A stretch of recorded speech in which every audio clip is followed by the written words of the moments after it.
Okay, so how long were you in Italy for, and what places did you visit? I was in Italy for 16 days, and we flew into Rome. From Rome, we went to Florence and then Venice. Rome, Florence, Venice, and then we went to Cortona for a day, Larecci, La Spezia, Genoa, and Cinque Terre. Which place was your favorite? Larecci and no, Larecci and Cinque Terre. It was all on the beach. Can you tell me more about those two places? Yes, I can. Larecci was the first place where they had banks. It was the first place where they started the system of banks. Mm-hmm. So there's a lot of history there with all the architecture and the buildings. So it was really rich years ago, and that's where they got their money to fund to go travel to Spain, like Christopher Columbus. That's where they got that money from.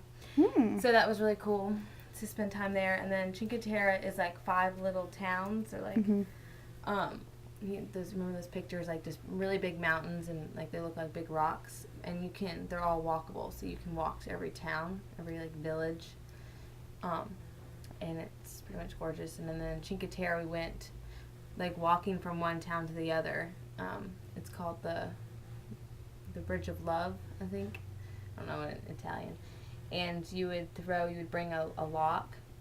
You would put a lock somewhere on the bridge, and then you'd throw off your key, so for your future love, like locking off, your heart for them or something. So That's cool.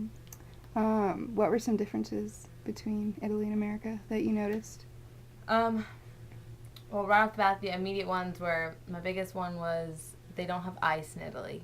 We went in summer, and it was like really hot. They don't believe in air conditioning. Well, they don't believe in it, but they just don't use it. They're very simple. Um, Food, of course, is amazing. I think everyone knows that. Um, it was very much European. We trying to think of some main differences. You could tell that we were tourists because we were walking around in baggy t-shirts and Sophie shorts. People very dressed up, regardless. We also went to Milan. So Milan, that was 10 times better, more fancy than Beverly Hills could ever imagine or want to be, or the Rodeo Drive. Main difference is the people. I think what the people are like, it was a mixture of both, because we went to places that were very like a lot of tourists, so they were very Mm-hmm. used to Americans and other people traveling, so they didn't treat us any differently. Okay, so what were some more differences from Italy and America? We also noticing we got to know a lot of people like our age, like college students. We got to hang out with some of them, and they, I guess, more intelligent than Americans, or they're grown up to appreciate a lot more different things than we are. Over there, things are very relaxed. Like family time is extremely important. They take a lot of time cooking and preparing food.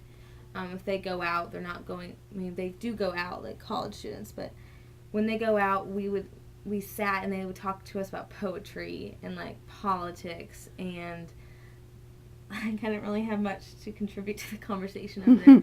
They knew a lot about the politics in America, whereas unfortunately I don't really know anything about their politics over there. I just know they're Roman Catholic. Also, like religion, that's another thing. I mean, knowing their history is all based on the foundation of, Catholic and religion and Christianity. The churches, we went to Vatican City, and I thought we were completely dressed. I had everything covered. I had a long skirt on, but my knees were still showing, so they didn't let me in. I had to go buy like tights to cover up my legs. And then also walking around, I think in Genoa or Larecci, we went into a church just for the fun of it, and they made us put on sheets because my shoulders were showing. But yeah, the main difference over there is just knowing what they appreciate. Like, there's not a stress on money really. They definitely, like when I also visited Spain one time, they take naps. Throughout the day they close down all the stores for 2 hours a day, so everyone can go home and eat like a snack and be with their family and take a nap. Um, so over there they were just, and they also were telling us how they notice Americans are try to be very politically correct. Mm-hmm. Whereas I guess they're just blunt, but you don't take offense to anything. Nobody, it's not, you don't need to be on your guard or anything. Whereas in America, if you say one wrong thing, you can piss 10 different organizations or, ethnicities off. So that was the main difference that I noticed. And so it was very humbling coming back to America and like seeing that, they enjoy where they are. They enjoy the scenery and they enjoy drinking. It's very casual drinking. They do drink a lot, but they don't drink like binge drinking like we see over here. Mm-hmm. And they just like we would have dinners and it would be like 3 hours long. Like I would be impatient. They're just very patient and very just soothing and relaxing. They're just like very enjoying what they have right then and there. How is it trying to communicate? Communicating, like I said, I mean, we did go to a lot of tourist areas, which we didn't want to, but, you have to hit up the main spots. We're only going to be in Italy once. But knowing Spanish, I was able to, I guess it's all derived from Latin. So, like, I remember sometimes I could understand, like, one word of what somebody was trying to say, trying to give us directions. And I knew what that was in Spanish, and so I knew somewhat of the meaning. But a lot of people did know English, and sometimes we didn't think they would. Like on the train one time, we were just talking in English, thinking nobody could understand us. This is at the beginning of the trip. Maybe talking about the guy in our cabin that was cute, and they could all speak English. Like they all understood what we were saying. So we just went into it, thinking, because we've heard other people's experiences where they said that no one knew English, but that wasn't our experience. We got by very easily.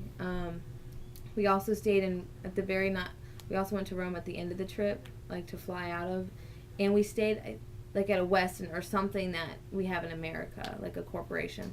And so there, all the workers there can speak like 5 different languages and can communicate very easily with you. So communication really wasn't that difficult. We could always find somebody who could point us the right direction, but some of the older people don't know English, and so so that's what some Italians would tell us, that the younger generation knows English, so that's why it's easier, because we went as a younger generation and can easily talk to younger people, and so the older people don't really know English or are bilingual.